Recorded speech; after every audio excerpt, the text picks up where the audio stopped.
So Tata, can you tell me about the founding of IIT? After India became independent, Pandit Nehru thought that there should be very high citadels of learning in this country. Many people are migrating to America to join prestigious institutions. So he decided that we should set up these Indian institutes of technology. Well, after working for about a couple of years in IIT Kharagpur, then I joined IIT Bombay as a founder member, as a faculty member in IIT Bombay when it was started. Then gradually I rose step by step to the exalted position of Dean Academic Programs before I retired in 1991. The story of the founding member of IIT Bombay, Professor R. Subramania Ayyar, starts in the small village called Oluganesheri in the district of Kanyakumari. It is a story that is indeed hard to believe. His father was illiterate and the family was poor. His own health was far from perfect. With very poor eyesight and frail health, he easily succumbed to infections. He got tetanus at the age of 8. Of the 40 people in the hospital with tetanus, only he survived. This event seemed to indicate that God had great plans for him and thus saved him. Professor Ayyar talked about getting a vision of Muruga Kadavul in the hospital who told him something to this effect. Despite all the hardship of youth, he had one thing that gave him great delight, and that was the joy of learning. So today, for the children today are always with iPhones and so many devices and everything else, and you had none of these devices. None of these things. But did you still have fun? Yeah. What made it so fun without devices, without even electricity? What was fun when you think back when you were very young? No, you enjoyed your studies.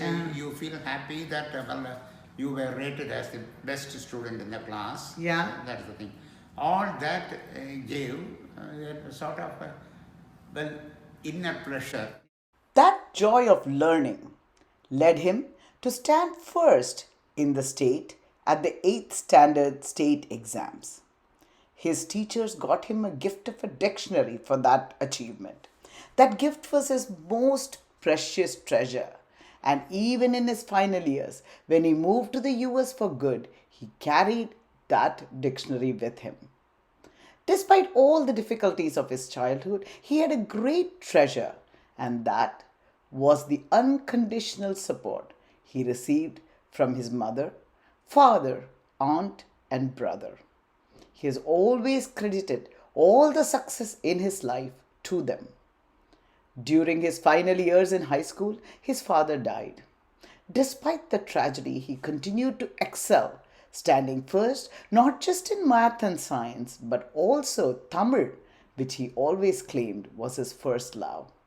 He landed a scholarship, and his family scrapped together some saving and sent him to Trivandrum Engineering College. At that time, the most sought after major was civil engineering, since after independence there was much infrastructure that needed to be built. The major was a perfect choice for him, for it not only allowed him to use his math and science ability, but also his amazing artistic ability. His reports were very much sought after, and he really treasured his survey report. In the final year of engineering, he was offered his first consultancy project, the design of 2 very special holes on the roof of the Gandhi Memorial in Kanyakumari. The unique thing about was there was a hall over which there were 2 shells, cylindrical shells, one over the other. There were 2 holes, one in each of those cylindrical shells. Those holes were so arranged that on October 2nd, that is Gandhiji's birthday, at 12 o'clock midday, the sun will come in line with those two holes and the sunlight will fall on a pedestal in that hall. It is told that Gandhiji comes to life. And that arrangement was a very tricky one. We had to do a lot of astronomical survey and then fix up those two holes. He considered this as a special tribute to Mahatma Gandhi and an exciting engineering project. Life took on a beautiful turn after his graduation from college. His love for teaching led him to start as a lecturer at Trivandrum Engineering College. His love for research then motivated him to move to Bengal Engineering College as a senior researcher. From there, he went on to IIT Kharagpur. Later, when he heard about the founding of IIT Bombay, he was excited about building a new institution. He was with the organization from day one when there was nothing on the ground. Professor Ayyar has had several significant contributions in the field of civil engineering. The formula developed for lateral pressure distribution on the walls of silos, including dynamic effects, is a major breakthrough for determining accurately the lateral pressures in the walls of soils, which are subjected to a lot of dynamic effects. The software he developed for analysis of complex shell structures was a great contribution of that time. The development of hexagonal shell forms for use in large-scale rural and urban housing programs, which can be mass-produced and assembled with the least expenditure of skilled labor, and his work in the area of low-cost housing was something that he really cherished. He was fascinated by polymer concrete and studied the long-term and short-term characteristics of polymer concrete and developed a sound theoretical base for their adoption in construction of chemical complexes, nuclear reactors, etc. As an administrator, he had significant impact on IIT Bombay. He served on several institute policy committees. He has served as chairman of JEE when IIT Bombay was the host. As head of the Department of Civil Engineering, he started new electives in new and emerging areas and strengthened the research facilities. As Dean Academic Programs, he introduced a new 3-semester MTech program, the admission for which was channelized for the first time through GATE.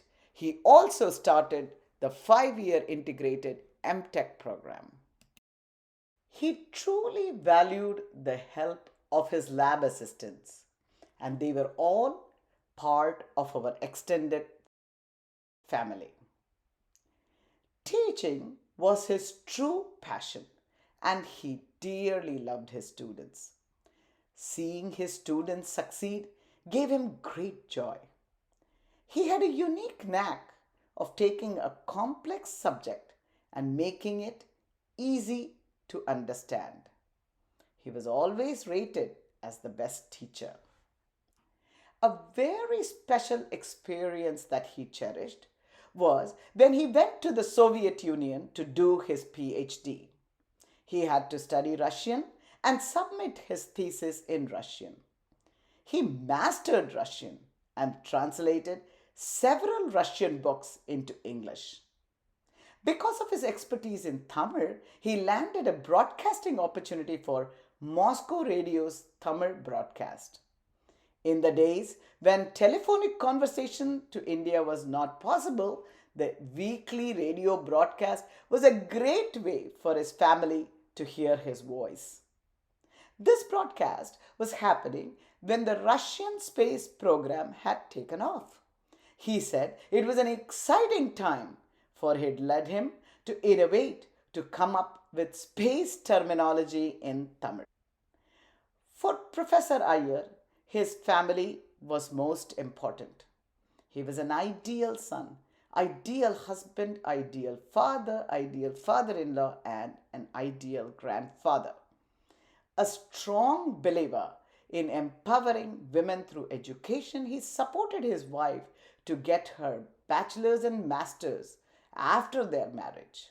She went on to become a member of the English faculty at Somaiya College. He also encouraged his daughters to get an education at IIT.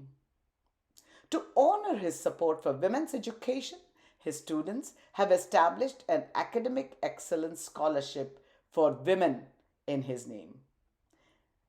A man of many talents, in addition to his books in civil engineering, he also published a Tamil book.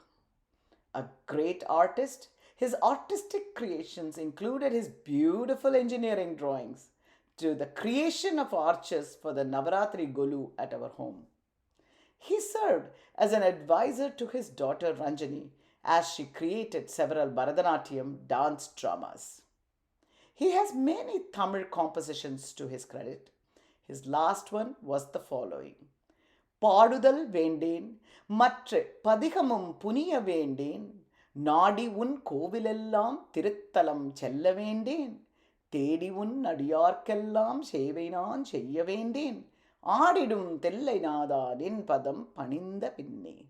O Nataraja, now that I have bowed my head at your dancing feet, I have no desires left in me. Starting from humble beginnings, his life was filled with great accomplishments. He was always humble about them and offered it at the feet of God. During his final days, he said he had a good life and was grateful to IIT Bombay for being a fabulous platform for using his talents to create impact. When his daughters gave a special check to him for his 60th birthday, he immediately gave that to IIT to establish an academic excellence scholarship rather than using it for anything personal.